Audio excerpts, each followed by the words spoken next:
10 second में live हो रहा है जी। चलिए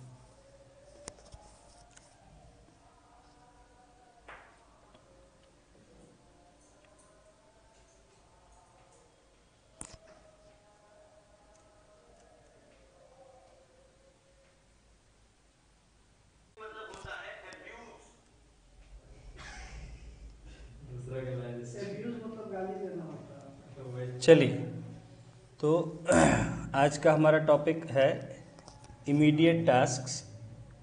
ठीक है, कल हमने जो टॉपिक स्टार्ट किया था India as an independent nation, तो वहाँ हमने पढ़ा कि आज़ादी के बाद देश में नेशन बिल्डिंग और सोसाइटी बिल्डिंग यानी समाज का रचना और देश का रचना, देश निर्माण, समाज निर्माण किस तरह से हुआ, क्या घटनाएं हुई आज़ादी के बाद, क्या चुनौतियां थी आज़ादी के बाद, और नेताओं ने क्या लक्ष्य रखा अपने लिए, इस देश के लिए आगे किस विकास का रास्ते को तय किया। ठीक है, किस तरह की नीतियां रखी गई देश के विकास के लिए, तो उसकी हमने थोड़ा बहुत उसके बारे में पढ़ा था। तो इसमें इसका सब टॉपिक है इमीडिएट टास्क्स, यानी कौन से वो कार्य थे जो तुरंत करना ज़रूरी था देश की आज़ादी के बाद, किन चीज़ों को तुरंत अमल में लाना ज़रूरी था ताकि जो सोचा गया था आज़ाद भारत का जो एक सपना रचा गया था उसको पूरा किया जा सके। Immediate tasks. There were many immediate problems that needed solution. The first was the political unification of India. ठीक है, तो कई, जैसा अभी कहा कि कई ऐसे कार्य थे, क्योंकि आपने पढ़ा कि किन परिस्थितियों में देश आज़ाद हुआ, किन परिस्थितियों में देश का बंटवारा हुआ। बहुत ज़्यादा सामाजिक विनाश हुआ था, देश का आर्थिक विनाश, राजनैतिक दंगे फसाद, लोग मारे गए थे, लोग डर में जी रहे थे, एक दूसरे के प्रति नफरत फैल चुकी थी। कई समुदायों में हिंदू, मुस्लिम, सिख आपस में इनमें नफरत फैल गई थी। बंटवारे का दर्द था, लोग बेघर हो गए थे, लोगों की संपत्तियां तबाह हो गई थी, देश की अर्थव्यवस्था चौपट हो गई थी। तो कुछ ऐसे कार्य थे जिनको तुरंत करना जरूरी था। The first was the political unification of India, और इनमें से जो सबसे पहला कार्य था वो था देश को एकजुट बनाए रखना। क्योंकि आपने पढ़ा कि देश जब आज़ाद हुआ तो देसी रियासतों को जो है उनको अलग से अपना आज़ाद रहने का या जो भी उनको ये अधिकार दिया गया था कि वो क्या करना चाहते हैं, क्या वो भारत संघ के साथ आना चाहते हैं या वो पाकिस्तान के साथ जाना चाहते हैं या आज़ाद रह सकते हैं। तो देश जो है, जो बंटवारा हुआ, अंग्रेज़ों ने, चाहे वो किसी भी कारण से हो, कुछ उनका स्वार्थ भी हो, चाहे देश की कुछ उस समय की जो कड़ी परिस्थितियां थी, तो बंटवारा जो हुआ वो कई किस्मों का बंटवारा हुआ। यानी भारत हिंदुस्तान तो बटा ही, साथ ही साथ कई सारे राज्य भी थे जिनको ये दे दिया गया था अलग रहने का, अपना जो है एक विकल्प दे दिया, ऑप्शन दे दिया गया था उनको कि आप चाहें तो अलग भी रह सकते हैं। ठीक है, तो देश में, देश के कई टुकड़ों में बंट जाने का एक डर था। हमारे नेताओं ने यूरोप में देखा था कि कैसे बाल्कन पेनिनसुला जो है, बाल्कन प्रायद्वीप, वो जो है कई टुकड़ों में बंट गया इसी तरह के आंदोलनों से। तो वो इसी तरह का जो उसको बाल्कन क्राइसिस कहा जाता है या बाल्कनाइजेशन ऑफ यूरोप कहा जाता है। हाँ, तो उसी तरह का जो है वो भारत के साथ इस तरह का वो परिस्थिति नहीं चाहते थे कि कई टुकड़ों में बंटता चला जाए भारत। तो इसलिए भारत को राजनीतिक रूप से एक बनाए रखना, एकता बनाए रखना सबसे बड़ी समस्या थी। You have read before about the struggle of the people living in Indian states ruled by the princes। तो हमने पढ़ा कि जो लोग, जो भारत की जनता देसी रियासतों में रह रहे थे राजाओं के शासन में, उन्हें किस तरह का संघर्ष और कष्ट से गुजरना पड़ रहा था। When the end of the British rule came near, the princes intensified their repression। तो जब आज़ादी नज़दीक आ गई थी, जब लोगों को यह आभास हो गया था कि अब आज़ादी मिल जा सकती है, तो ऐसे समय में डर के कारण, ठीक है, डर के कारण, भविष्य का डर था राजाओं को कि हमारे साथ क्या होगा इस नई व्यवस्था में, उन्होंने लोगों पर और ज़्यादा अत्याचार करना शुरू कर दिए थे अपने देसी रियासतों में। The repression was particularly brutal in Jammu and Kashmir, Hyderabad, Travancore and some states in Rajasthan. और ज़्यादा जो है ये कड़ा जो है अत्याचार कहाँ किया जा रहा था, खास करके कुछ राज्यों में, जैसे जम्मू कश्मीर जो कि एक बड़ा राज्य था, हैदराबाद, त्रावंकोर जो कि केरला का हिस्सा है, and some states in Rajasthan. Rajputana कहा जाता था राजस्थान के क्षेत्र को, क्योंकि राजपूत राजा वगैरह वहाँ रहते हैं। त्रावंकोर जो है केरला के क्षेत्र को त्रावंकोर पहले कहा जाता था। तो ये जो है इन क्षेत्रों में जनता पर बहुत ज्यादा अत्याचार किया जा रहा था। Some princes planned to become independent rulers, और कुछ जो है राजा रजवाड़े जो थे, नवाब लोग, इन्होंने तय किया कि हम लोग एक आज़ाद राजा की तरह ही यहाँ शासन करेंगे। ठीक है, हम लोग न पाकिस्तान के साथ रहेंगे न भारत के साथ रहेंगे, हम लोग स्वतंत्र रूप से अपना राज करेंगे। The nationalist movement with the help of the people of the states foiled these plans. तो राष्ट्रीय आंदोलन जो हमारा हुआ था, उसने जनता की मदद से उनके इन जो इनके मंसूबे थे, जो उनका इस तरह का प्लान था, उन पर पानी फेर दिया। फॉइल्ड मतलब पानी फेर देना, उसको नाकाम कर देना। The states which had been set up under Sardar Vallabh Bhai the states department which had been set up under Sardar Vallabhbhai Patel brought about the accession to India of all states lying within India before India became independent।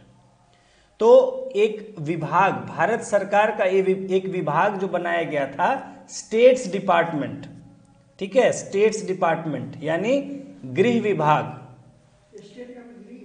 उसका हिंदी में नाम उसको हम गृह विभाग कहते थे। ठीक है, तो इसका कार्य क्या था कि एक तरह से देश की आंतरिक एकता और सुरक्षा बनाए रखना। Okay, internal unity and security. तो ये जो होम विभाग या गृह विभाग था, जो कि सरदार वल्लभ भाई पटेल के तहत बनाया गया था, तो उस विभाग ने जो है जो भी राज्य भारत के सीमा में थे, उनको आज़ादी के बाद जो है उसको भारत में मिलाने का कार्य किया इस विभाग ने। ठीक है, हाँ, जो देसी रियासतें थी तो उनको समझा बुझाकर मिलाने का कार्य किया। एक्सेशन मतलब मिलना, ठीक है, किसी के साथ जुड़ जाना। तो जितने भी देसी रियासतें थी उनको जो है इस भारत संघ में मिलाने का कार्य सरदार वल्लभ भाई पटेल के गृह विभाग ने या स्टेट्स डिपार्टमेंट ने किया। हाँ, होम मिनिस्टर थे, इसीलिए होम डिपार्टमेंट या गृह विभाग कहते हैं। There were 3 states which had not acceded by 15th August 1947। Actually इन्हीं को लेके एक तरह का नेगोशिएशन यानी सौदेबाजी चल रही थी। जब माउंटबेटन ने अपना प्लान दिया था आज़ादी का, तो उसी समय उसने जो प्लान दिया था कि ठीक है इस तरह से होगा, भारत पाकिस्तान क्षेत्र हो जाएगा, कुछ जो देसी रियासत थे उनको उनकी मर्जी पर छोड़ दिया गया था कि वो किसके साथ जाना चाहेंगे, क्या करना चाहेंगे। ठीक है, नहीं बता रहे हैं। तो माउंटबेटन ने अपना ये जो प्लान दिया था, ठीक है, उन्होंने कांग्रेस के और सब नेताओं के सामने रखा इस बात को कि जो हमारा जो मंसूबा है, जो हमारा प्लान है कि भारत को एक क्षेत्र जो ब्रिटिश इंडिया है उसको भारत के नाम से आज़ाद कर दिया जाएगा, पाकिस्तान का जो क्षेत्र उन्होंने डिसाइड किया गया वो पाकिस्तान के नाम से कर दिया जाएगा, और कुछ जो राज्य हैं, देसी रियासत जो हैं, उनको अपना उस पर छोड़ दिया जाएगा कि वो किसके साथ जाना चाहते हैं। वो भारत के साथ जाना चाहते हैं, वो पाकिस्तान के साथ जाना चाहते हैं, या वो आज़ाद रहना चाहते हैं। तो फाइनल परिस्थिति यही हुई थी। जब पाकिस्तान का मांग कड़ी हो गई और बंटवारा हो गया पाकिस्तान का, तो जो पाकिस्तान में तो गया सो गया, और जो भारत क्षेत्र रह गया ब्रिटिश इंडिया का वो रह गया। बाकी जितने भी देसी रियासत थे उन पर छोड़ दिया गया कि आज़ाद होने के बाद आप क्या करना चाहते हैं।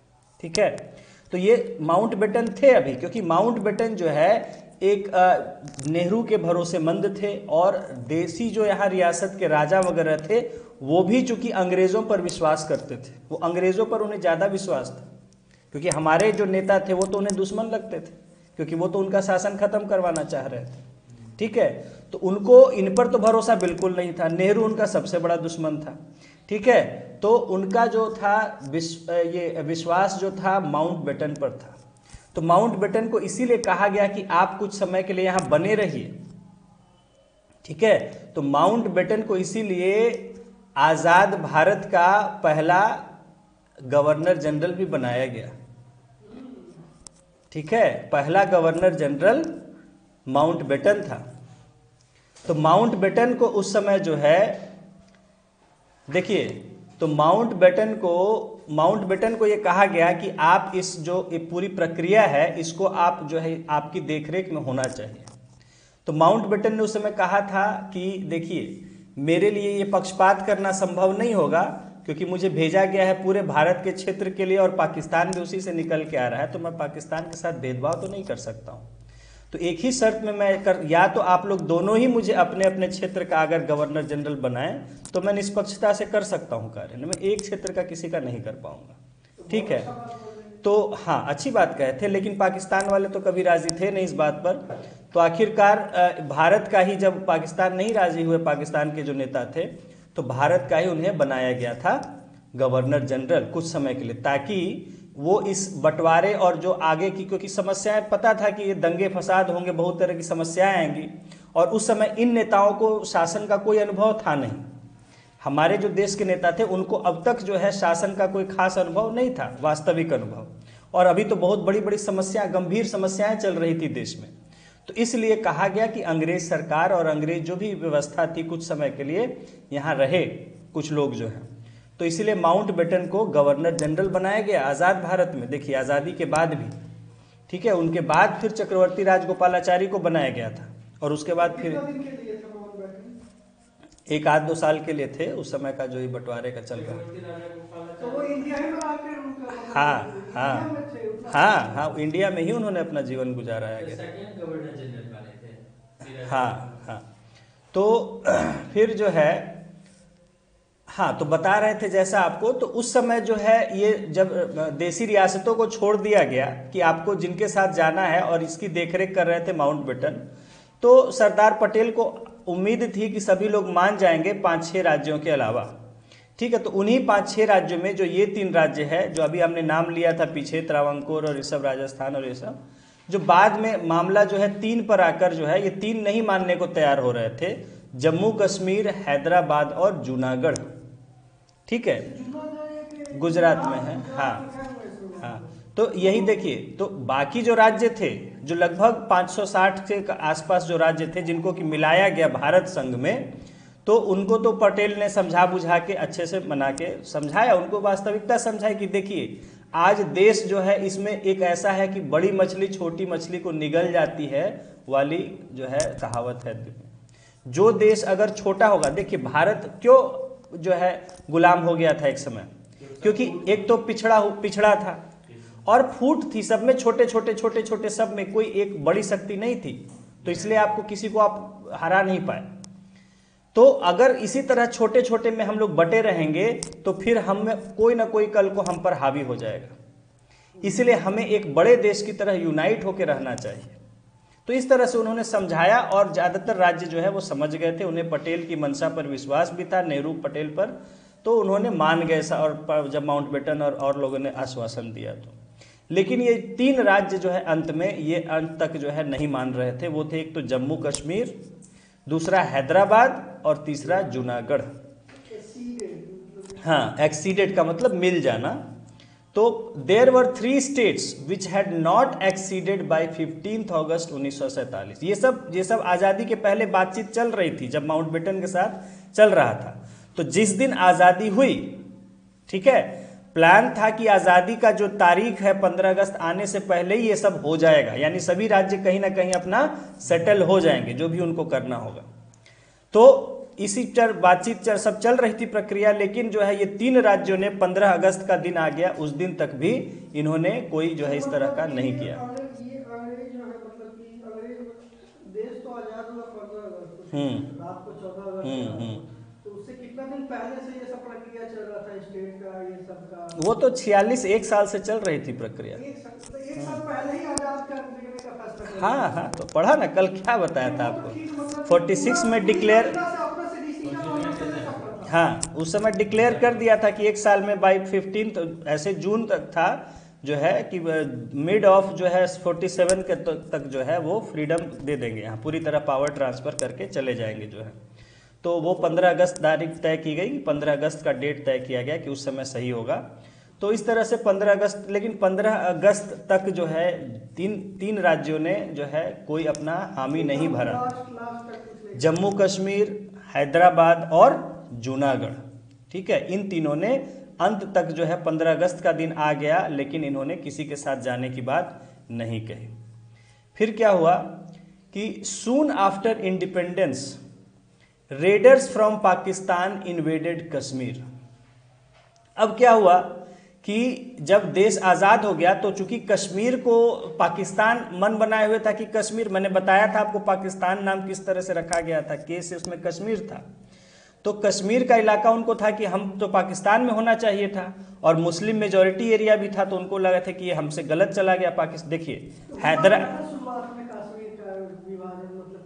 तो यही तो बताया, कश्मीर पाकिस्तान चाह रहा था लेकिन उसको कश्मीर नहीं दिया गया, नहीं दिया गया। ठीक है, तो क्योंकि कश्मीर दिया क्या गया, मतलब महाराजा हरि सिंह ने कहा कि नहीं, हम जो है न भारत के साथ जाएंगे न कश्मीर के साथ, ये पाकिस्तान के साथ जाएंगे।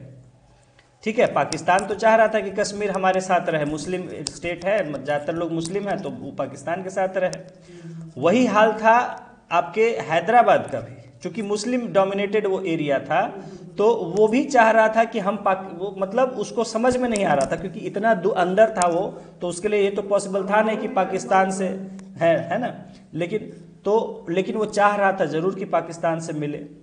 तो इस तरह से तो कश्मीर को वो लेना चाह रहे थे पाकिस्तान सबसे पहले, क्योंकि बाउंड्री भी सटा हुआ था, नज़दीक था। तो वहाँ से क्या हुआ कि जब 15 अगस्त के बाद वहाँ से कुछ कबायली जो बॉर्डर इलाके के आसपास लोग रहते थे, उन्होंने जो है अटैक कर दिया कश्मीर पर। रेडर्स, आक्रमणकारी, हमला करने वाले। हाँ, इन्वेडेड मतलब हमला किया। However, the people of state of Jammu and Kashmir considered themselves a part of the Indian nation. लेकिन देखिए यहाँ पर क्या है कि जम्मू कश्मीर की जो जनता थी वो तो हमेशा से अपने आप को भारत का ही हिस्सा, यहाँ की संस्कृति का हिस्सा मानती थी। ठीक है, राजा जो थे, राजा हरि सिंह, वो अभी तक कुछ सोच नहीं पा रहे थे, लेकिन वहाँ की जो जनता थी वो तो भारत देश के साथ ही उसका जुड़ाव था। They fought against the Pakistani invaders. तो कश्मीर में बड़ा घमासान उन्होंने हमला मचा दिया और वहाँ की जनता ने जो है लड़ाई करना शुरू किया उनके साथ। तो हुआ क्या कि कश्मीर की हालत ख़राब हो गई, लगा कि बर्बाद, बिल्कुल कत्लेआम हो जाएगा कश्मीर में। तो तब जो है महाराजा हरि सिंह ने तुरंत जो है एक जो है चिट्ठी भेजी, यहाँ जो है टेलीग्राम भेजा पटेल जी के पास कि हमें भारत सरकार की मदद की ज़रूरत है। ठीक है, तो उन्होंने कहा कि हाँ, तो उन्होंने कहा कि हम कैसे आपकी मदद करें, हम किस आधार, किस अधिकार से हम आपकी मदद करें, क्योंकि आप हमारे क्षेत्र तो है नहीं, हम दूसरे देश को क्या कहेंगे कि क्यों हमने आपको अपनी फौज दी। ठीक है, ये तो एक तरह से दूसरे देश के मामले में अपना टांग अड़ाना हो जाएगा। ठीक है, तो हरि सिंह देखे कि अब तो है प्राण बचता नहीं है, क्या करे, मरता क्या न करता वाली बात है। उन्होंने कहा कि नहीं, आप जो शर्त कहिएगा, लेकिन अभी हमारी जान बचाइए, नहीं तो यहाँ कत्लेआम मचा देंगे लोग जो है। तो उन्होंने कहा कि अगर आप हमारे क्षेत्र में आ जाइएगा तो हम फिर आपकी रक्षा कर सकते हैं, क्योंकि अपना क्षेत्र तो हम डिफेंड किसी से भी कर सकते हैं, उसका अधिकार है। तब उन्होंने फटाफट जो है यहाँ से बना के कागज़ वगैरह तैयार करके भेजा गया, उसको महाराजा हरि सिंह ने साइन किया। उसको कहा जाता है इंस्ट्रूमेंट ऑफ एक्सेशन। ठीक है, या हिंदी में संधि पत्र कहते हैं। ठीक है, इंस्ट्रूमेंट ऑफ एक्सेशन। ठीक है, इंस्ट्रूमेंट ऑफ एक्सेशन। इंस्ट्रूमेंट का मतलब होता है कोई लीगल डॉक्यूमेंट। यहाँ इंस्ट्रूमेंट ऑफ एक्सेशन का मतलब हुआ विलय हो जाना, यानी मिल जाना किसी के अंदर। तो उन्होंने इस इंस्ट्रूमेंट ऑफ एक्सेशन पर साइन किया। ठीक है, महाराजा हरि सिंह ने, संधि पत्र या विलय पत्र कहते हैं। ठीक है, हाँ, तो इसमें जो है तीन चीज़ें जो है उसमें उन्होंने कहा था कि सिर्फ 3 चीजें पर आपका अधिकार होगा, ठीक है।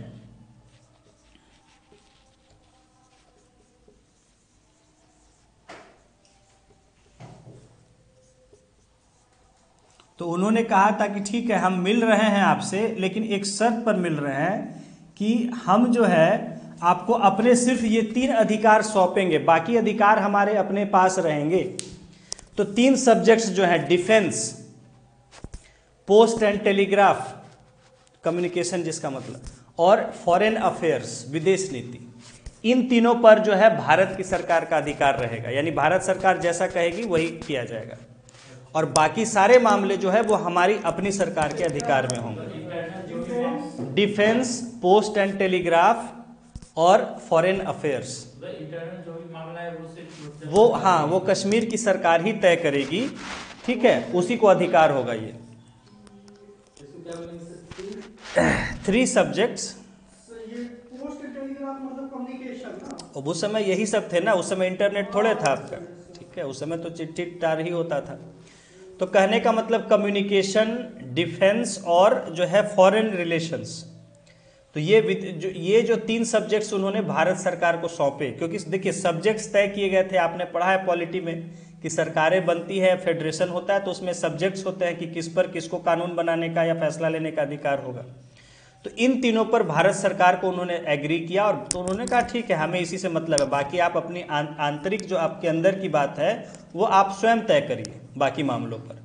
तो इसी कारण से, क्योंकि ये 3 ही मामले पर भारत सरकार को उन्होंने दिया था और बाकी वहाँ के सरकार पर छोड़ दिया गया था, इसीलिए आर्टिकल 370A और कई तरह के स्पेशल प्रोविजन संविधान में लिखे गए थे कश्मीर के लिए,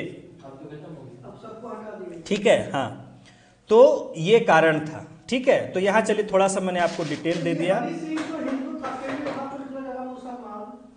वो कन्वर्ट हो गए थे मुसलमान, कभी उसका इतिहास अलग से बताएंगे आपको। कश्मीर सब हिंदू ही थे वहाँ पर, लेकिन मुसलमान कन्वर्ट हो गए थे, एक समय आया था मिडिल, हाँ तो सभी कन्वर्ट हो गए थे। हिंदू फिर वहाँ से छोड़ के चले आए कश्मीर वैली, मतलब श्रीनगर से छोड़ के इधर आ गए, जम्मू तक ही हिंदू रहते हैं।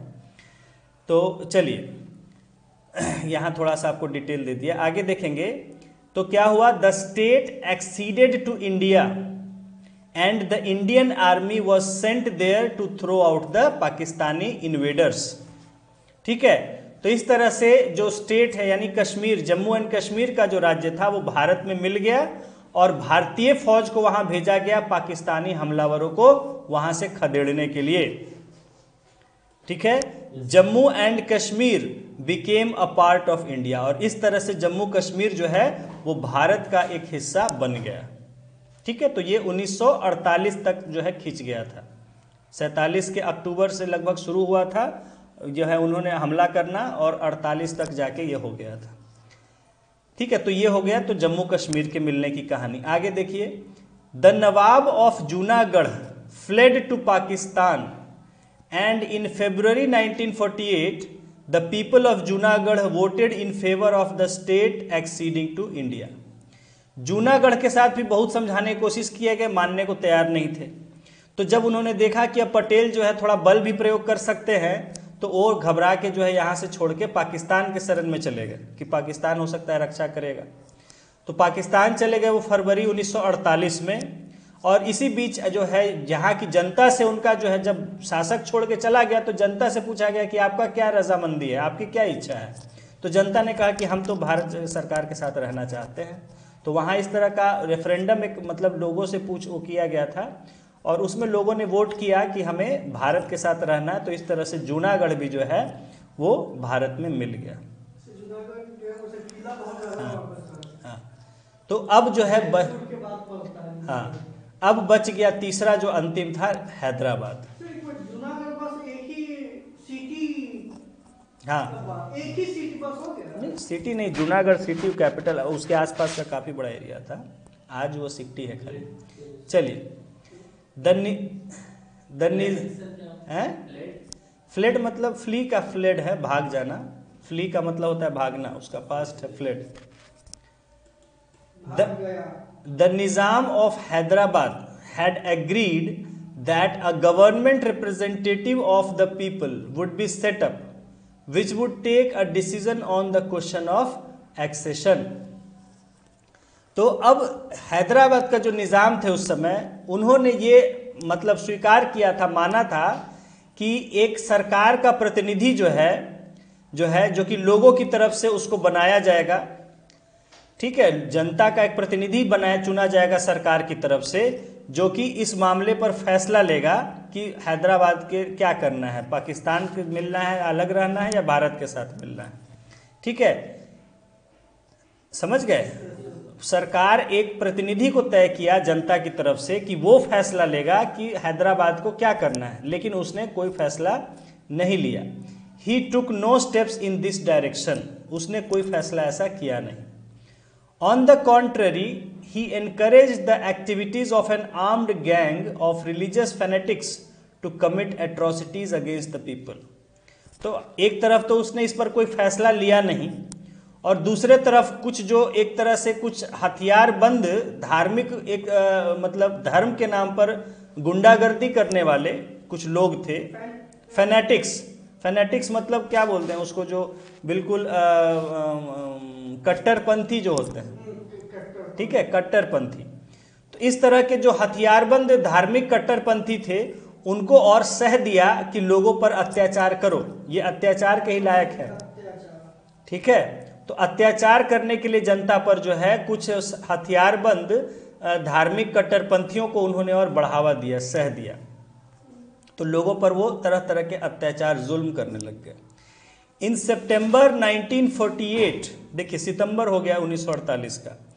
इन सितंबर 1948 the Indian troops entered Secunderabad and the Nizam surrendered. अच्छा देखिए, एक और बात है, याद आए, गांधी मरते नहीं तो ये होता नहीं, ये भी बात है। ठीक है, गांधी अगर जिंदा रहते तो कभी वो इस तरह का न किसी के साथ वो होने देते। थोड़ा तो बल प्रयोग किया पटेल ने, या और भी समझाया बुझाया, जैसे भी डरा के।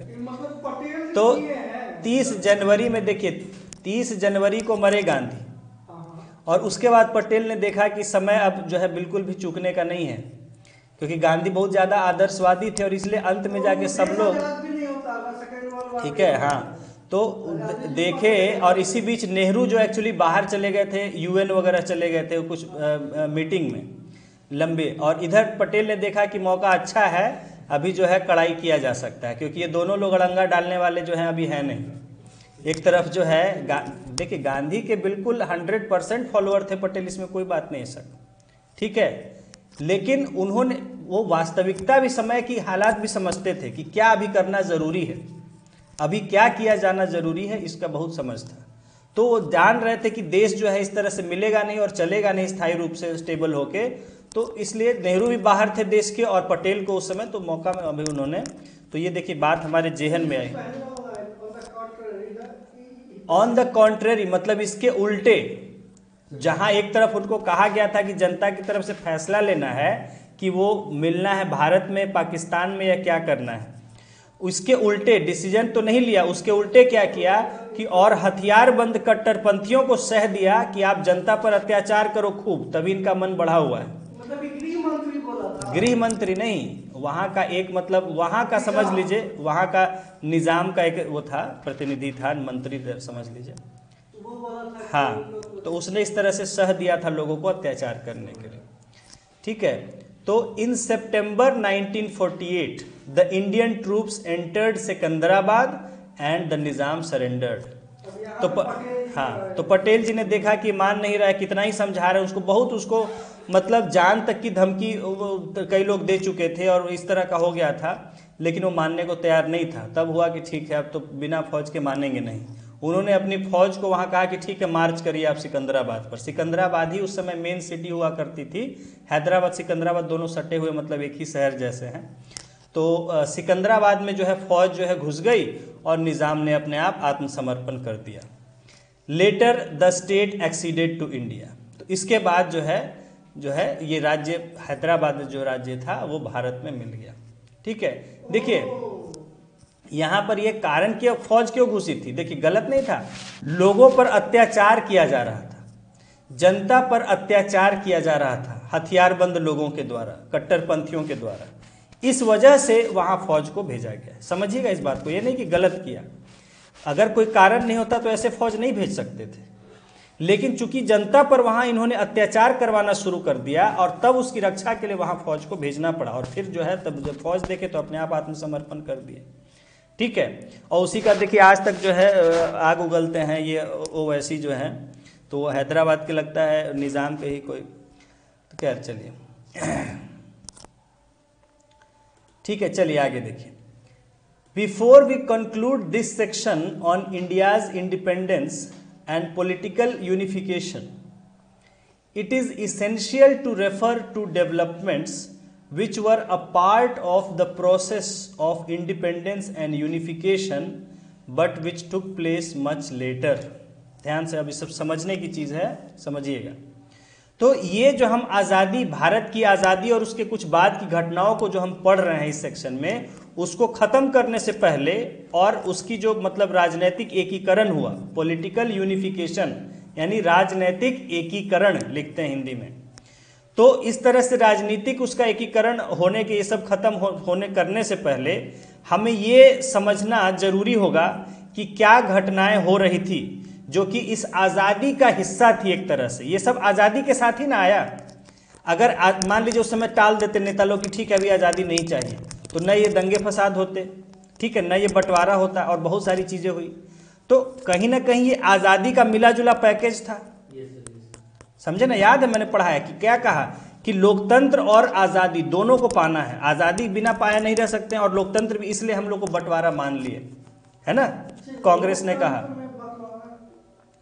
ठीक है, लोकतंत्र यानी जनता की सरकार जहां काम करे जनता के लिए, इस तरह की व्यवस्था को चूंकि हमें बचाए रखना था, नहीं तो कुछ लोग हावी हो जाते हैं जो है व्यवस्था पर, तो जिसको कि हम तानाशाही या और तरह के वो कहते हैं।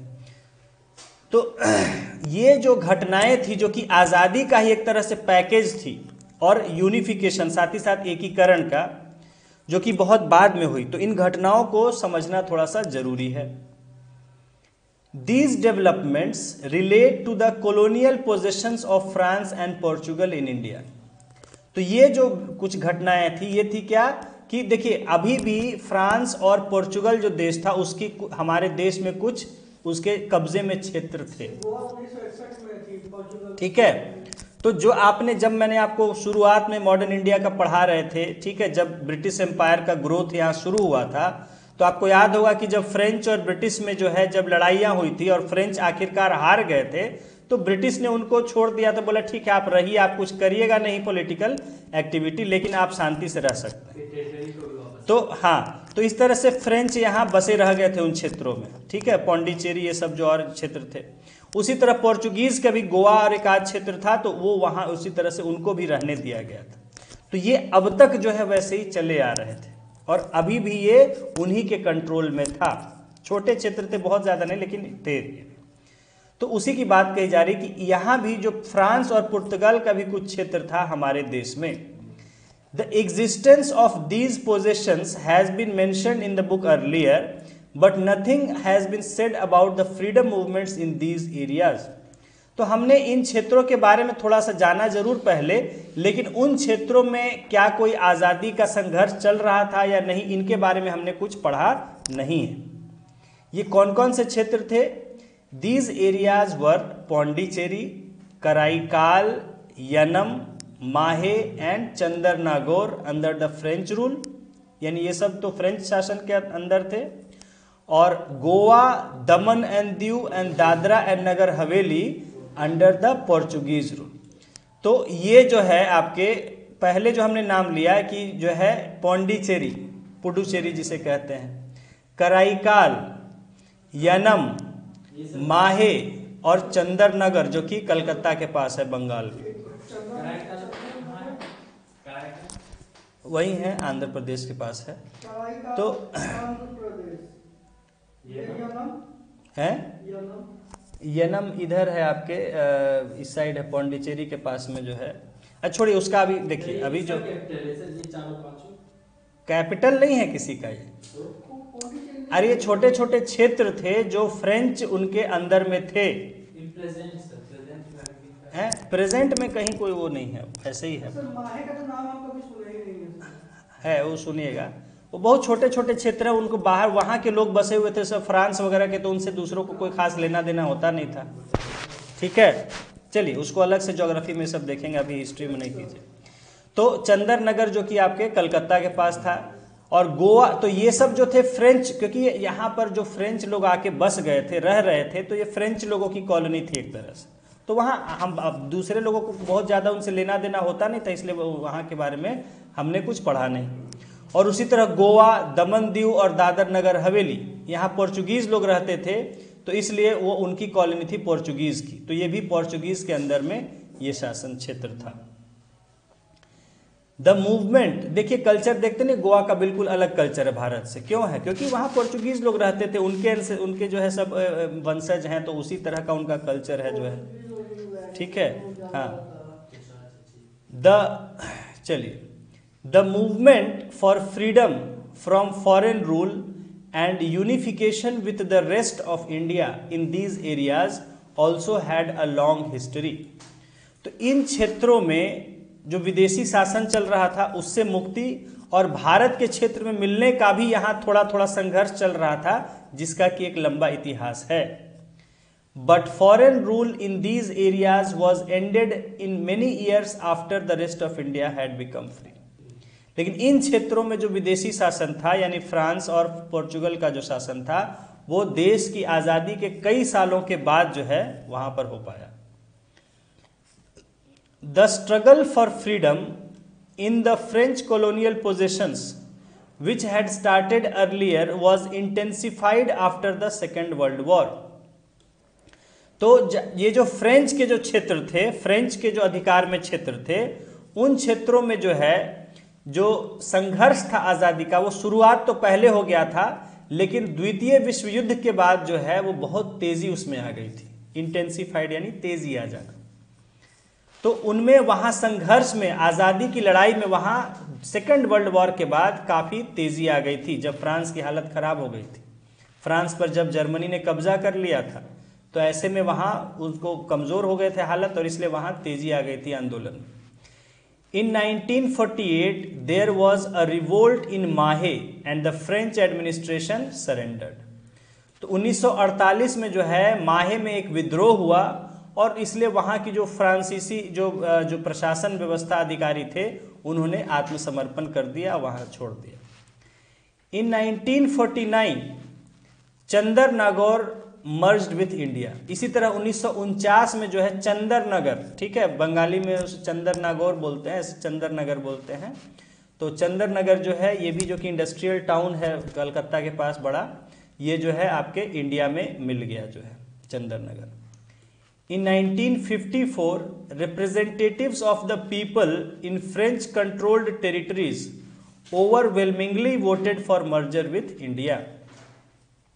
आगे 1954 में जो बाकी बचे हुए फ्रेंच शासित क्षेत्र थे, फ्रेंच के द्वारा शासित जो क्षेत्र थे, वहाँ के जो रिप्रेजेंटेटिव्स थे, लोगों के जो प्रतिनिधि थे, उन्होंने बहुतायत में, ओवरवेलमिंगली मतलब बहुत ज़्यादा, बहुतायत में उन्होंने वोट किया भारत के साथ मिलने के लिए। यानी जब वहाँ वोटिंग कराया गया कि आप लोग क्या चाहते हैं, तो जनता के प्रतिनिधियों ने जो है बड़ी संख्या में भारत से मिलने के लिए वोट किया। Following this the governments of India and France entered into an agreement under which the French rule came to an end and all the territories which had been under French control merged with India. तो जब ऐसा देखा कि लोगों ने बड़ी संख्या में जो है भारत के मिलने की जो है इच्छा जाहिर की वोट करके, तो फिर भारत की सरकार और फ्रांस की सरकार के बीच में एक एग्रीमेंट किया गया, और उस एग्रीमेंट के तहत वहाँ से फ्रांस देश का शासन था वो ख़त्म हो गया, और जितने भी क्षेत्र थे फ्रांस के कंट्रोल में, वो जो है अब भारत में मिल गए जो है। ठीक है, इस तरह से फ्रांसीसी क्षेत्र जो है मुक्त हो गए। The government of India and France entered into the agreement under which the France would come to an end. मतलब क्या, मतलब क्यों एग्रीमेंट के लिए? दोनों एक तय किए कि ठीक है आप लोग को शासन खत्म कर देना, तो उसके लिए एक एग्रीमेंट किया गया कि ठीक है फ्रांस का शासन खत्म। इसी तरह से छोड़ देने के लिए हाँ, अब देखिए अब उसकी हालत ही क्या थी, बोले आपको कि सेकेंड वर्ल्ड वॉर में हालत खराब हो गई थी। अगर उसको शक्ति रहता बनाए रखने का तो छोड़ता। आदमी जब अगर ताकत है तो वो छोड़ता है किसी चीज को, जब तक वो कमजोर नहीं पड़ता तब तक नहीं छोड़ता है। ताकत रहता तो ब्रिटिश यहाँ से छोड़ के चले जाते। आपको क्या लगा कि सौंप के चले गए? वो तो कमजोर हो गए थे, अब बल नहीं था, भारी पड़ गया था भारत, इसलिए छोड़ के गए। ठीक है, हाँ अभी तक नहीं आजाद होता। हाँ, अभी हम लोग अंग्रेज के गुलाम में रहते हैं। चलिए अमिताभ आइए। The armed resistance to the Portuguese colonies in India began very early and continued in the 18th, 19th and 20th centuries। चलिए देखिए यहाँ सुनिए। तो अब पोर्चुगीज जो पुर्तगाली क्षेत्र थे भारत में, उनकी बात हम कर रहे हैं। वहाँ जो है आज़ादी या विरोध एक तरह से सरकार का करना, सरकार का विरोध, आर्म्ड रेसिस्टेंस मतलब सशस्त्र विद्रोह, यानी शस्त्रों के साथ, हथियारों के साथ विद्रोह, विरोध।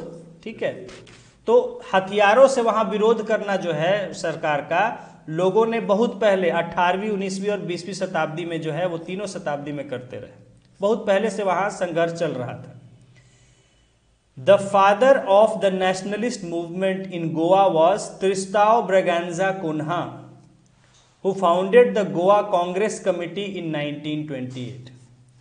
तो गोवा में जो राष्ट्रवादी आंदोलन हुआ, उसके जो फादर यानी फादर जनक कहे जाते हैं, उनका नाम था त्रिस्ताओ Braganza Cunha,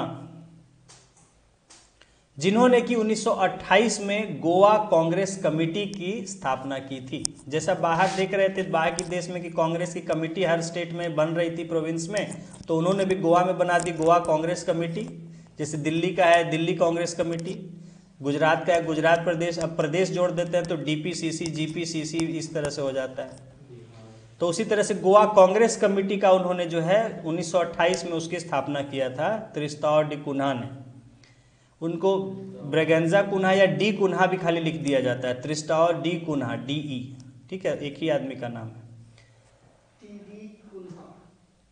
A large number of freedom fighters of Goa were persecuted and jailed, some of them in Portugal for long years। तो गोवा में जो संघर्ष करने वाले लोग थे आज़ादी के लिए, उनको बहुत ज़्यादा अत्याचार किया गया, उन पर सताया गया। परसिक्यूटेड का मतलब उनको अत्याचार करना, टॉर्चर करना, सताना। एंड जेल, और साथ ही साथ उनको जेल में भी डाल दिया गया। कुछ लोगों को पोर्चुगाल में, कुछ लोग तो यहाँ, कुछ लोगों को पुर्तगाल भेज दिया गया जेल में, वहां डाल दिया गया बहुत लंबे सालों के लिए। मेनी वर सेंटेंस्ड और टॉर्चर्ड टू डेथ, और बहुतों को जो है आपके कोई सजा दे दी गई लंबी, या उनको तकलीफें देके टॉर्चर करके उनको मार दिया गया। लंबी सजा। हाँ, यहाँ देखिए फोटो देख सकते हैं आप लोग, इनका कुन्हा जी का फोटो दिया हुआ है। तो गोवा के इतिहास में इनको बहुत ज़्यादा, जैसे गांधी को हम मानते हैं वैसे गोवा के लिए ये हैं टीवी कुन्हा। ठीक है, इन 1954, हाँ, in 1954 the freedom fighters liberated Dadra and Nagar Haveli from the Portuguese rule. 1954 में जो है संघर्ष जो करने वाले थे, लड़ाई करने, संघर्ष यानी आज़ादी की लड़ाई लड़ने वाले जो थे, उन्होंने 1954 में दादर नगर हवेली को पोर्चुगीज शासन से मुक्त करा लिया। The government of India tried for long to persuade the government of Portugal to give up her colonial possessions. तो भारत सरकार ने जो है आज़ादी के बाद कई सालों तक कोशिश किया पुर्तगाल सरकार को समझाने बुझाने का कि आप अपना जो यहाँ क्षेत्र है उसको छोड़ दीजिए, लेकिन कोई छोड़ता है? अपने फायदे की चीज कोई क्यों छोड़ेगा? तो वो छोड़ नहीं रहा था। Portugal at that time was one of the most backward countries in Europe and was ruled by a dictator. अब यहां जो बैकवर्ड लिखा गया, इसका मतलब आप ये नहीं समझे कि वो गरीब था या पिछड़ा हुआ था। बैकवर्ड का मतलब था पुराने विचारों वाला, पुराने व्यवस्था वाला, जहां अभी भी पुरानी व्यवस्था चल रही थी, बहुत पुरानी। बाकी दुनिया जब आगे बढ़ चुकी थी, बहुत नए बातों को अपना चुकी थी, पुर्तगाल में अभी भी बहुत पुरानी बातें सब चल रही थी, बहुत ज़्यादा कंजर्वेटिव है पुर्तगाल का समाज, ठीक है, अभी भी, अभी बदल थोड़े जाता है, मतलब वो भी आगे बढ़ता है, बाकी बहुत आगे बढ़ गया तो अभी बहुत पीछे है। हाँ, तो पोर्चुगल जो है वो काफ़ी कंजर्वेटिव इलाका है, तो वो यहाँ बैकवर्ड का मतलब जो है उससे है, ये नहीं मतलब है कि पिछड़ा हुआ या गरीब था या इस तरह का, बहुत सबसे अमीर देशों में था पुर्तगाल। हाँ हाँ, विचारों के रूप में, यानी कि वहाँ जो है नई बातों को नहीं मानते थे लोग, पुरानी बातों पर अभी भी अड़ते थे। तो Portugal at that time was one of the most backward countries in Europe and was ruled by a dictator. तो देखिए पुर्तगाल में अभी भी तानाशाह का शासन चल रहा था, जब यहाँ लोकतंत्र वगैरह सब में आ चुका था और आगे की बातें चल रही थी, तो अभी भी वहाँ डिक्टेटर, देखिए अफ्रीका वगैरह के भी देश अभी कुछ साल पहले तक वहाँ कुछ देशों में जो है अभी भी तानाशाह चल रहे हैं, अभी भी हैं कई जगह अरब देशों में, सब थोड़ा सा अपना रंग ढंग बदल लिए हैं समय के हिसाब से, अभी भी वो डिक्टेटर ही हैं बहुत जगह। In spite of this, it had the support of many Western countries, particularly Britain. तो इन सब के बावजूद जो है उसको कुछ पश्चिमी देशों का बहुत सपोर्ट था, खास करके ब्रिटेन का। जैसे कि पाकिस्तान को देखिए कैसे सपोर्ट करता है, पाकिस्तान को सब मुस्लिम कंट्री सपोर्ट करता है, ठीक है, क्यों? वो क्योंकि उतना ही पिछड़ा हुआ लेकिन पुराने विचारों को मानने वाला है। उसी तरह पोर्चुगल का भी वही है कि उसको भी जो यूरोप के देश थे, खासकर ब्रिटेन जो है वो बहुत सपोर्ट करते थे, उनको लगता है ये हमारी संस्कृति को बचाए हुए है, जैसे मुसलमानों को लगता है कि पाकिस्तान में ही हमारा संस्कृति बचा हुआ है, बाकी जगह तो तबाह हो गया है। तो इसलिए नहीं, सच्चाई है कि इसीलिए पाकिस्तान का बहुत ज़्यादा समर्थन करते हैं, ठीक है, सभी देश, मुसलमान देश जो है, और जो मॉडरेट भी जो भारत से अच्छे संबंध है, अरब वगैरह, सऊदी अरब, ये सब, तो वो सब भी जो है, लेकिन वो भी थोड़ा बहुत वो करते हैं, ज़्यादा भी उसका विरोध नहीं करते हैं। तो उसी तरह पोर्चुगल का जो है वो ब्रिटेन जो है बहुत बड़ा सपोर्टर था। The USA also supported the foolish claim of Portugal that Goa was one of its provinces. और इस समय जब पूरी दुनिया इन सब के खिलाफ हो गई थी, कोई भी किसी का शासन कहीं नहीं बर्दाश्त कर रहा था, उस समय में पोर्चुगल अभी भी क्लेम करता था कि गोवा तो हमारा क्षेत्र है, और यूएसए उसका सपोर्ट करता था, ठीक है। इन 1955 अ सत्याग्रह मूवमेंट वाज लॉन्च्ड। तो 1955 में वहां फिर एक सत्याग्रह आंदोलन जो है शुरू किया गया, वहां पर गोवा में। हाँ, अनआर्म्ड सत्याग्रहीज एंटर्ड गोवा। तो बाहर से जो है बिना हथियार लिए हुए सत्याग्रही लोग जो है गोवा में घुस गए, ठीक है। The Portuguese troops fired at them and killed many of them. तो पुर्तगाली सरकार की जो फौजें थी उसने जो है कई लोगों को इस तरह गोलियां चला दिया, उनको मार डाला। हाँ, इंडियन ही थे, अरे यही सब रहे होंगे, आपके आरएसएस वगैरह के रहे होंगे, और कौन होगा, ठीक है। क्योंकि नहीं, बात नहीं, जो देश के लिए इनमें देश के लिए जज्बा था स्वतंत्र कराने का, ऐसा नहीं है। तो यही सब लोग कई जगह कश्मीर में भी चले गए थे, बेचारे मर गए वहाँ पर जाके। आपके वो श्यामा क्या नाम था, श्यामा प्रसाद मुखर्जी है ना, मुखर्जी नगर उन्हीं के नाम पर है दिल्ली का, ये सब। तो इस तरह से इन लोग में था देश को वो करने का, तो घुसे होंगे। Some people in Goa formed armed groups to overthrow the Portuguese rule. तो गोवा में कुछ लोग जो है उन्होंने कुछ हथियार बंद जो है टुकड़ियां बना ली ताकि पुर्तगालों के शासन को जो है वो हटा, वहां से उखाड़ फेंका जाए। Finally Indian troops were sent to Goa in December 1961 and the Portuguese surrendered. तो ये सब बहुत सारी तिकड़में सब चल रही थी, लेकिन मान नहीं रही थी पुर्तगाल की सरकार। वही थे, और कौन रहेंगे। हाँ, नहीं पटेल जो है, नहीं सॉरी पटेल तो मर गए हैं 58 में ही मर गए, 58 के आसपास मर गए हैं। हाँ, पटेल मर गए हैं। उनके बाद उस समय थे, देखिए नाम नहीं याद आ रहा है कौन थे एग्जैक्टली उस समय। तो वहाँ के मतलब कि इंडिया के होम मिनिस्टर। हाँ, तो यहाँ से जो है भारतीय फौजों को फिर जब देखा गया कि गोवा में बहुत कुछ ये सब खून मारकाट मचा हुआ है, लोगों को टॉर्चर किया जा रहा है, कभी ये गोली मारते हैं कभी वो गोली चलाते हैं, तो देख के जो है यहाँ से फिर भारतीय फौजों को भेजा गया कि वहाँ शांति व्यवस्था कायम किया जाए। तो भारतीय फौजों को भेजा गया दिसंबर 1961 में, और फिर जो है गोवा के जो है पोर्चुगीज शासन वहाँ आत्मसमर्पण कर दिया और गोवा जो है भारत का क्षेत्र बन गया। पीएम नेहरू ही थे। ठीक है, 64 में नेहरू मरे हैं और राजेंद्र प्रसाद 62-63 के आसपास मरे हैं। 58 में पटेल मर गए थे। एक्चुअली गांधी की मृत्यु के बाद पटेल को बड़ा सदमा लग गया था और उनको मतलब एक तरह से हार्ट में सदमा पड़ा था इस बात का बहुत, और इस बात से धीरे धीरे उनका जो है वो कमज़ोर हो गया था। उनको लगता था कि हमसे ही गलती हो गई, क्योंकि देश यही कहेगा कि मेरे होम मिनिस्टर रहते हुए गांधी की हत्या हो गई इस देश में। तो इस बात से उन्हें बहुत ज़्यादा तकलीफ पहुंची थी और धीरे धीरे उनको एक थोड़ा सा अंदर से 10-11 साल तक। हाँ, तो ये सब जो भी काम था यहाँ ज़रूरी उस समय, लेकिन वो सब भी करना था। खैर चलिए, तो Goa became a part of India, और इस तरह से गोवा भारत का हिस्सा बन गया। With this the whole of India became independent, और इसके साथ जो आज का भारत का पूरा क्षेत्र है आपका वो आज़ाद हो गया। हाँ, it may interest you to know that some years later the people of Portugal overthrew the dictatorship that had oppressed them for many decades. और यहाँ एक रोचक बात बताई गई है कि इसके कुछ साल बाद वहाँ के लोगों, पुर्तगाल में भी लोगों ने वहाँ के तानाशाह जो था उसका शासन को उखाड़ फेंका, जिसने कि बहुत सालों से उन पर अत्याचार किया हुआ था। ठीक है, तो वहाँ भी जो है वहाँ का बादशाह खत्म हो गए और फिर वहाँ भी लोकतंत्र आगे आया। Soon after this, the new government of Portugal entered into talks with the leaders of freedom movements in the Portuguese colonies in Africa, and Portuguese rule in Africa came to an end.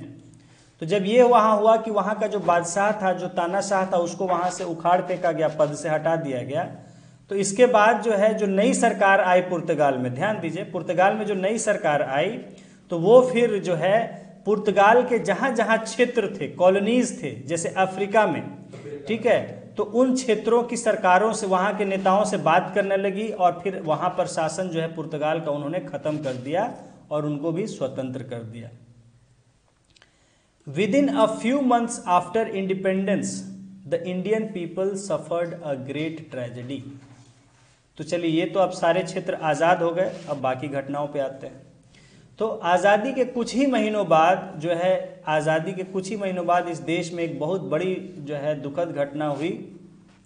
Gandhi ji had played an unparalleled role in awakening the Indian people and had led them in their struggle for independence for long years. Gandhi ji, जिन्होंने कि भारतीय जनता के को एक करने में, उनको जागरूक करने में, एक बिल्कुल जिनका कोई बराबरी नहीं किया जा सकता है किसी और से, ऐसी भूमिका निभाई थी उन्होंने, अनपैरेलल्ड रोल, जिसकी कोई दूसरी बराबरी ना हो। तो ऐसे भूमिका जो है बिल्कुल जो निभाए थे उन्होंने, लोगों को यहाँ जगाने में, जागरूक करने में, और उनके आज़ादी के संघर्ष में लंबे समय तक उनका नेतृत्व किया था। ठीक है, he was the greatest man that modern India had produced and one of the noblest in the history of Mankind. ठीक है, तो आधुनिक भारत में जो है, जो लोग पैदा हुए उनमें से एक सर्वश्रेष्ठ, ऐसा लेखक ने कहा है कि एक सर्वश्रेष्ठ व्यक्ति था वो गांधी, और जो कि इतिहास में मानवता के सबसे आदर्श पुरुषों में वो भी एक था, सबसे श्रेष्ठ। बैन नहीं कर दिया था? हो गया था बैन, बहुत साल तक आरएसएस बैन किया है, पटेल ने ही बैन कर दिया था, बहुत सालों तक, 10-12 सालों 15 सालों तक बैन रहा था। मतलब पटेल के मामले के बाद भी पाएगा। हाँ, इतना ज़्यादा बैन था उस समय आरएसएस की जो है। तो वो उसको बोर्ड्स को क्या कर दिया? वो तो फांसी पर लटकाया उसके बाद। उनका केस मुकदमा चला था, वो भी जो है फांसी देने ही गए थे डायरेक्ट। बिना ऐसे कैसे फांसी दे देंगे जब तक मुकदमा नहीं होगा। It was under his guidance and leadership that India had fought for and achieved independence. उन्हीं के नेतृत्व में जो है हुआ कि देश ने अपनी आज़ादी और जो है लड़े थे पहले, और फिर उसके बाद आज़ादी पाए थे। That is why he is known as the father of the nation, और इसीलिए उन्हें राष्ट्रपिता कहा जाता है। He had devoted his life to the cause of Hindu Muslim unity. उन्होंने अपना जीवन हिंदू मुसलमानों की एकता बनाए रखने के लिए ही जो है अपना समर्पित कर दिया था। When the communal riots broke out, he toured the riot-stricken areas with his message of love and brotherhood to restore peace and communal amity. तो जब देश में सांप्रदायिक दंगे छिड़ गए थे जब सब जगह, तब ऐसे समय में वो दंगा पीड़ित जो क्षेत्र थे, रायट स्ट्रिकन मतलब दंगा पीड़ित, जहां दंगे हो रहे थे, तो दंगा पीड़ित क्षेत्रों का उन्होंने दौरा किया और वहां प्रेम और भाईचारे का जो संदेश था और शांति का संदेश लोगों में फैलाने चाहा, ताकि शांति कायम हो सके और संप्रदायों में आपसे में फिर से वैसे ही सौहार्द यानी एक अच्छी भावना, सौहार्द कायम किया जा सके। कम्युनल एमिटी, एमिटी का मतलब शुद्ध हिंदी में सौहार्द, सौहार्द एक अच्छी भावना।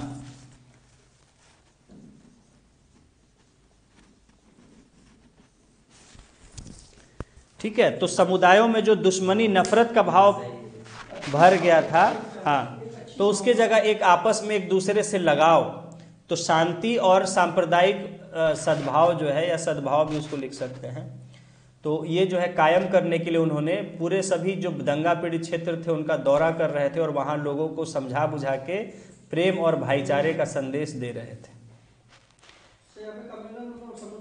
हाँ, सांप्रदायिक।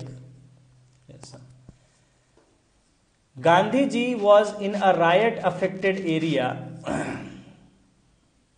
Of Calcutta on the day India became independent. जिस दिन देश आज़ाद हुआ उस दिन वो कलकत्ता के एक क्षेत्र जहाँ की बहुत बड़े स्तर पर दंगा हो रहा था, नोआखली नाम था, नोआखली, हाँ, तो नोआखली में थे उस समय Gandhi, NOAKHALI,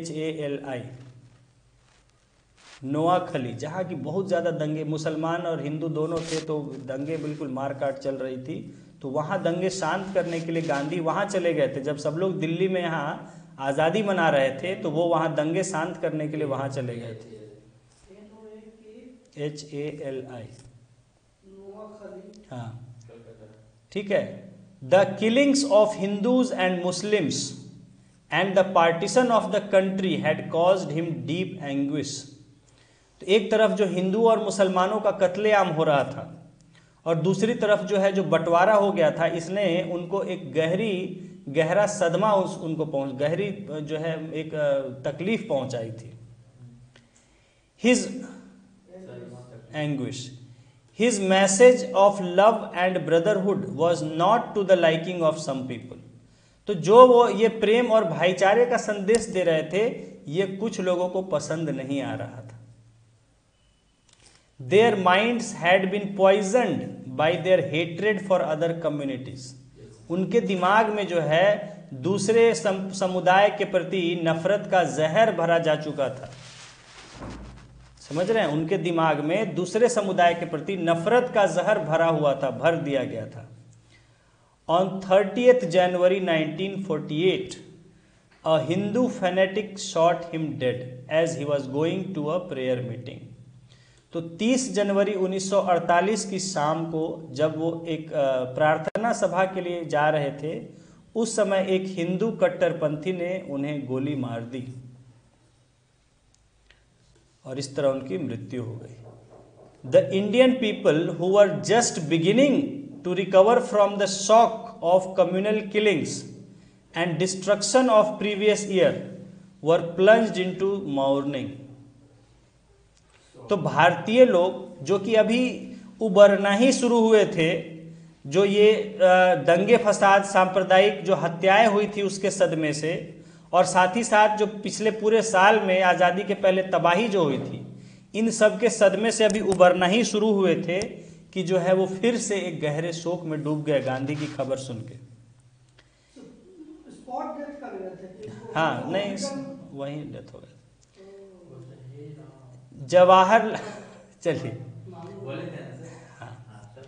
Jawaharlal Nehru said, light has gone out of our lives. ये भी एक बड़ा मशहूर उन्होंने स्पीच दिया था गांधी की मृत्यु पर। The light has gone out, friends, comrades, the light has gone out of our lives.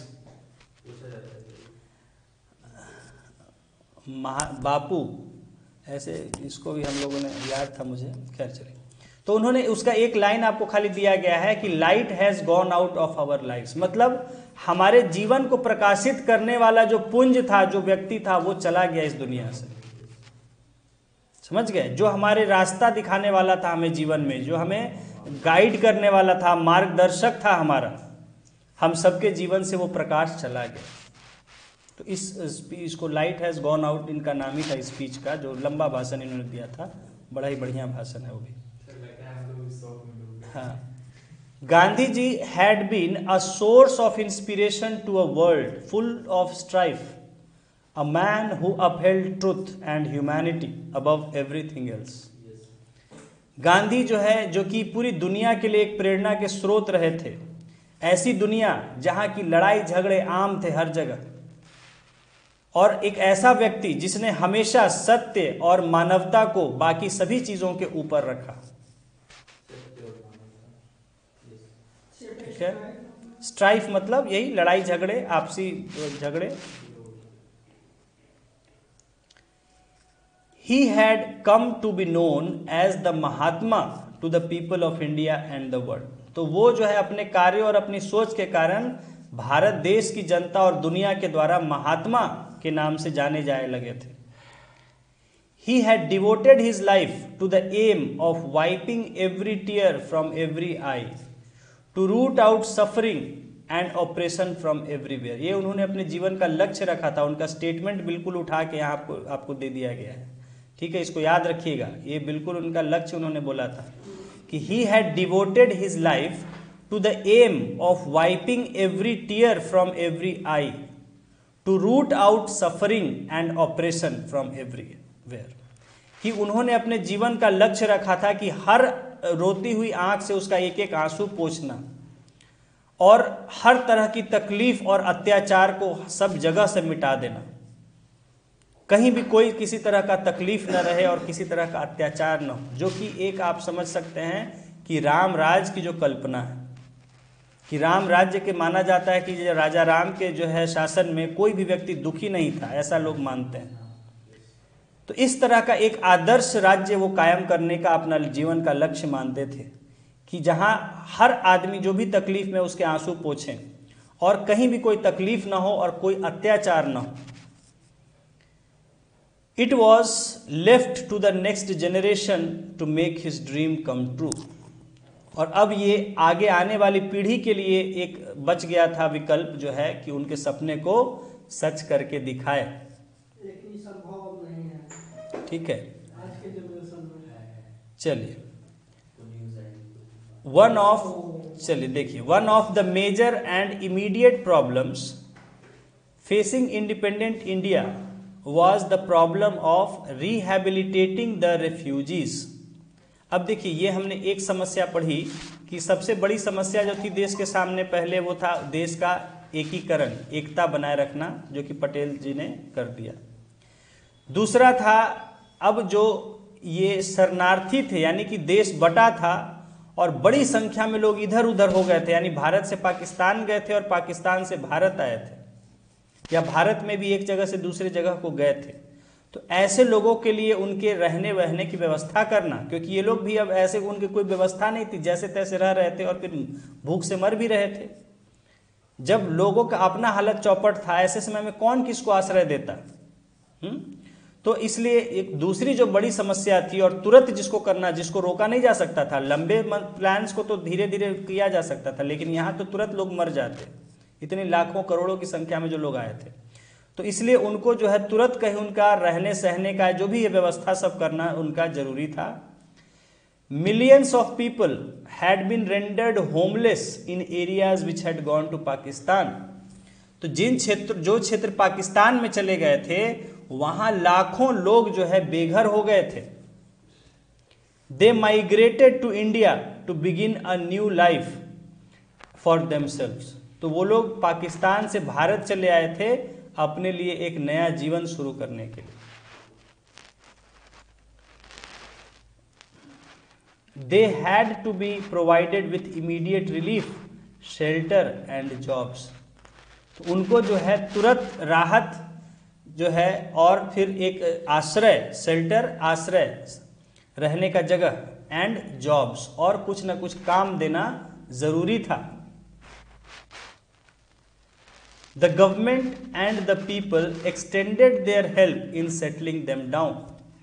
तो सरकार और जनता, लोगों ने, दोनों ने अपने जो है वो मदद दी उन लोगों को, ताकि ये यहाँ ठीक से अपना बच सकें। They themselves took their sufferings in their stride and began to settle down to begin a new life. और जो शरणार्थी थे उन लोगों ने भी अपने उसको एक अच्छे भावना में लिया कि ठीक है, हमें तकलीफ है तो क्या कर सकते हैं, उसको बर्दाश्त करना होगा। तो एक अच्छी भावना से अपने कष्टों को, अपनी मुश्किलों को सहते हुए उन्होंने बसते चले गए और अपने एक नए जीवन की शुरुआत की। स्ट्राइड मतलब अच्छी भावना में लेना, यानी उसको नेगेटिव वे में नहीं लेना कि हमें इतना तकलीफ सहना पड़ा है तो दूसरों को भी हम तकलीफ देते हैं। उन्होंने कहा कि ठीक है, क्या कर सकते हैं, किस्मत है हमारी किस्मत में एक कष्ट लिखा हुआ था बेघर होने का, उसको अब हमें काटना पड़ेगा किसी तरह, उसके लिए आगे प्रयास सब करें कि अपना बसें। तो इस तरह से एक अच्छी भावना से लिया उसको। The partition of the country created many economic problems. अब आते हैं, अब तक देखिए हमने सोशल प्रॉब्लम्स के पढ़ा, अब इकोनॉमिक प्रॉब्लम्स, जो हमारा बंटवारा हुआ था देश का, इससे बहुत बड़ी हमारे देश के सामने आर्थिक समस्याएं आ गई थी। There was a shortage of raw materials for many industries. कई उद्योगों के लिए कच्चे माल की बड़ी कमी हो गई थी। हाँ, ठीक है। Most of the jute and cotton textile factories were in India, while the major jute and cotton producing areas went to Pakistan। तो उस समय हमारे यहाँ क्या उद्योग थे, जो थोड़े बहुत उद्योग थे तो वो यही सब कपड़े, टेक्सटाइल, ये सब के उद्योग थे, या तो जूट वगैरह से, कॉटन, सूती का, ये सब कपड़े उपड़े बनाने के। तो जो जहाँ फैक्ट्रियाँ थी वो इलाके तो भारत में रह गए, और जो पैदा करने वाले क्षेत्र थे वो सब चले गए पाकिस्तान, क्योंकि इंडस वैली, उधर ब्रह्मपुत्रा का वैली, बांग्लादेश तरफ, ये सब जो कि बहुत ज़्यादा फर्टाइल एरिया है।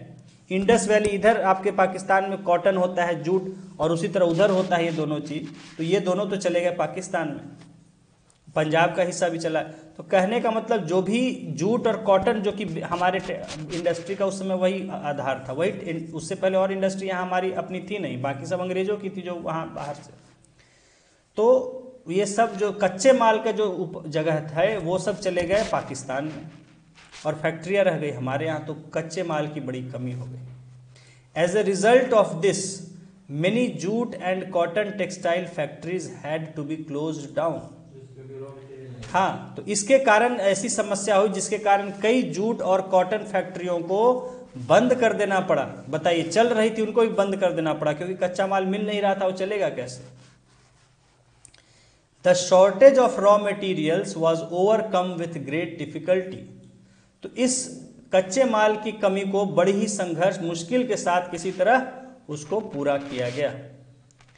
Large parts of wheat and rice growing areas were now parts of Pakistan. उसी तरह देखिए, आदमी के लिए भी जो खाने का अनाज, तो अनाज पैदा करने वाले जो बड़े क्षेत्र थे, गेहूं, चावल उत्पादन करने वाले, वो भी अब चले गए थे पाकिस्तान में। जो पंजाब भी, बांग्लादेश भी, तो दोनों तरफ, बांग्लादेश में भी उतना ही ज़्यादा चावल और ये सब होता है। जहाँ भी देखिए नदियों का ये था ना, बड़ा बड़ा नदियों का, उधर गंगा ब्रह्मपुत्रा का था, इधर जो है पे इंडस का पूरा वैली था। सर मतलब जो पंजाब है, मतलब ब्रिटिश के समय में तो पंजाब को ही डिवाइड करके आधा पाकिस्तान को दे दिया, आधा इंडिया को। तो वही पंजाब, सेम पंजाब, नाम चेंज नहीं किया था पाकिस्तानी सर, नाम चेंज नहीं किया, मोहम्मद पंजाब। चलिए, मतलब कि आधा से ज्यादा पंजाब चला गया पाकिस्तान में। मोहम्मद पंजाब। देखिए, proportionate to the population a large part of irrigated area also went to Pakistan.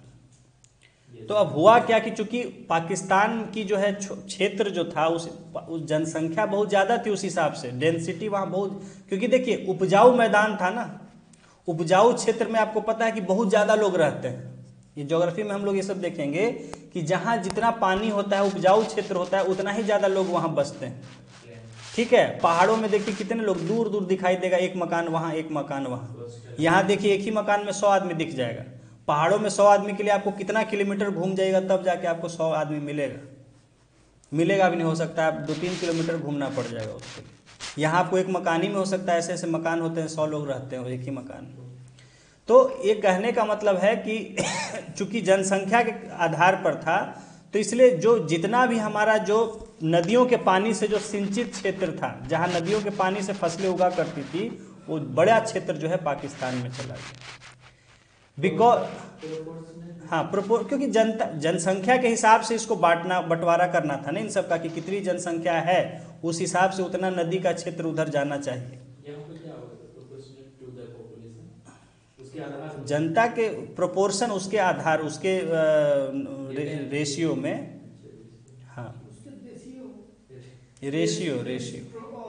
Ratio proportion की बात कहा है कि उसी के अनुपात में जो है जितनी जनसंख्या, चूंकि देखिए उधर आप देखेंगे कि राजस्थान का क्षेत्र देख लीजिए, कितने लोग रहते हैं उधर, बहुत कम। पंजाब का भी क्षेत्र जो हमारे यहाँ है वहाँ बहुत ज़्यादा घना ऐसा नहीं है। तो क्योंकि नदियाँ आगे उधर निकल जाती, उधर जो है बहुत ज़्यादा लोग घने बसे हुए थे, तो इसलिए ज़्यादा नदी का क्षेत्र उधर चला गया, सब देना पड़ गया। ठीक है, हाँ। तो देखिए, because of this there was a shortage of food grains in India for some time. इसके कारण क्या हुआ, बहुत समय तक जो है अनाज की कमी हो गई देश में, क्योंकि उगाने वाले इलाके सब चले गए पाकिस्तान में। The second world war and the partition also disrupted the transport system of the country. और ये जो द्वितीय विश्व युद्ध था और जो बंटवारा हुआ था, इसने देश का जो परिवहन व्यवस्था था उसको भी चौपट कर दिया था। यानी जहां भी रेलवे ये सब था वो सबको बिल्कुल बर्बाद कर, सब तबाही करना शुरू कर दिया था दंगे फसाद में। तो एक तो विश्व युद्ध हुआ था, उसके कारण तो तबाही हुआ ही था। उसके बाद ये दंगों फसाद में लोगों ने हर जगह ट्रेन का पटरी उखाड़ उखाड़ के पेड़ आग लगा दी। इस तरह से मतलब पूरी परिवहन जो ट्रांसपोर्ट सिस्टम था उसको बर्बाद कर दिया था, तो वो भी हो गया था। Meanwhile the work of framing the constitution for independent India was in progress. और इसी सब के बीच ये भी है कि देश की संविधान जो है उसको बनाने की प्रक्रिया चल रही थी। संविधान सभा जो हाँ नहीं, आज़ादी के बाद की बात कही जा रही है। ये सब जब घटनाएं घट रही थी, वो तो हो गया, बात खत्म, वहां हो गया। हाँ, अब आगे की बात कही जा रही है कि ये सब जो घटनाएं आज़ादी के बाद हो रही थी, इन सब के बीच जो है आज़ाद भारत का संविधान भी जो है बनाने का काम चल रहा था। द कॉन्स्टिट्यूएंट असेंबली देखिए कब शुरू किया था, दिसंबर 46 में शुरू किया था काम, है ना।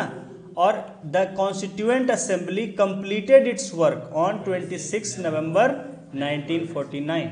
तो उसने जो संविधान बनाने का जो काम था उसको 26 नवंबर 1949 को खत्म कर लिया। ठीक है। On 26 January 1950 India became a sovereign democratic Republic. देखिए उस समय का जो प्रियम्बल था उससे शब्द को लिया गया है। India became a sovereign democratic Republic and on that day and on that day the constitution framed by the Indian people came into force। उसी दिन यानी कि 26 जनवरी 1950 को भारत एक सॉवरेन यानी संप्रभु, अपने आप में हर फैसले करने वाला, डेमोक्रेटिक यानी लोकतांत्रिक, और रिपब्लिक यानी गणराज्य, यानी कि जो जनता के द्वारा चुने गए लोगों से वहाँ सरकार चलती है। किसी का वंश का वो नहीं है कि बेटा उसका बनेगा राजा और उसका बेटा राजा बनेगा। तो इस तरह से इंडिया जो है 26 जनवरी 1950 को एक सॉवरेन डेमोक्रेटिक रिपब्लिक, जो कि उस समय के संविधान जो लिखा गया था उसमें यही लक्ष्य रखे गए थे, उसके प्रियम्बल में, उद्देशिका में। सोशलिस्ट और सेक्युलर वर्ड जो है ये बाद में इंदिरा गांधी की सरकार द्वारा जोड़े गए। तो सॉवरेन डेमोक्रेटिक रिपब्लिक बन गया इंडिया 26 जनवरी 1950 को। एंड ऑन दैट डेट, और उसी दिन जो है the constitution framed by Indian people came into force. जो संविधान बनाया गया था संविधान सभा के द्वारा, वो उस दिन से लागू हो गया। सर यहाँ भारतीय लोग दिया हुआ है, मतलब पूरे लोगों के। हाँ, तो भारतीय लोगों के ही प्रतिनिधि थे ना जो उन्होंने किया था। अच्छा। हाँ, इसलिए इंडियन पीपल यहाँ यहाँ लिखा पे है। अगर कॉन्स्टिट्यूएंट असेंबली के द्वारा अगर दे दिया जाता तो एक ही बात है, कॉन्स्टिट्यूएंट असेंबली उन्हीं की न सभा थी। The day that had been observed as the Independence Day since 1930 henceforth became the Republic Day। तो वो दिन जो कि 1930 से हर साल एक स्वतंत्रता दिवस के रूप में मनाया गया था, तो उस दिन को अब जो है रिपब्लिक डे यानी गणतंत्र दिवस, यानी जिस दिन से भारत एक गणतंत्र बन गया, यानी लोगों के द्वारा चुने प्रतिनिधि जो है वो आपके सरकार चलाने लगे। उससे पहले क्या था, अंतरिम सरकार थी, ठीक है, जो आपने पढ़ा था कि अंतरिम सरकार बनी थी आज़ादी के समय। तो उसके बाद फिर जो है 1952 चुनाव वगैरह, संविधान जब बन गया, तो संविधान जब लागू हो गया, सुनिए ध्यान से, संविधान लागू हो गया तो फिर संविधान में जिस तरह की व्यवस्था को लिखा गया था, बनाया गया था, तो उसके लिए हुआ चुनाव की व्यवस्था कर, तो फिर हुआ कि चुनाव कराए जाएंगे। तो इस तरह से फिर चुनाव, आम चुनाव कराए गए पहली बार 1952 में, और उन चुनाव में जो फिर नतीजे, उससे फिर पहली बार देश की सरकार बनी। तो इस तरह से हमारा ये आज़ादी का जो है चैप्टर खत्म हो गया, अचीवमेंट ऑफ इंडिपेंडेंस। आज़ादी प्राप्त कर ली हमने, और आज़ादी के बाद की जो तुरंत की घटनाएं थी उस समय, उन चुनौतियों, उन घटनाओं और संविधान के बारे में हमने थोड़ा जाना। सर ये डेमोक्रेटिक, लोकतंत्र, रिपब्लिक, गणराज्य, मतलब कि